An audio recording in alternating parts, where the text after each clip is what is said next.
ودائما يا إخواني اجعل النية خالصة لله.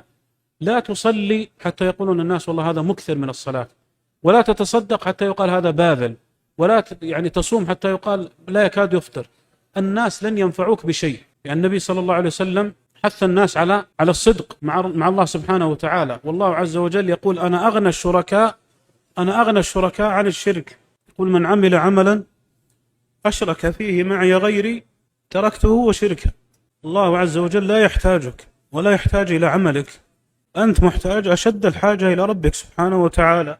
الله عز وجل قال يمنون عليك أن أسلموا قل لا تمنوا علي إسلامكم بل الله يمن عليكم أن هداكم للإيمان إن كنتم صادقين.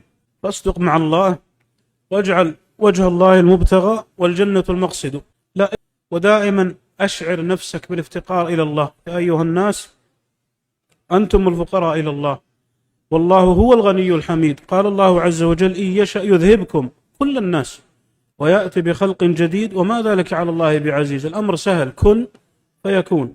وكلما صفى قلبك من الغل والحسد والبغضاء والحسد المسلمين أعانك الله عز وجل على العبادة وأعانك على الصدق معه. دائما اسأل الله أن يرزقك الإخلاص في القول والعمل. ثم احذر أشد الحذر من الشماتة بالناس. تجد إنسان في بداية رمضان يصوم ويقوم ويقرأ القرآن، ثم فتر في نهاية رمضان، ثم تبدأ تقول أو تشمت به أو تلمزه. فالله عز وجل حكم عدل لا يظلم الناس شيئا ولكن الناس أنفسهم يظلمون.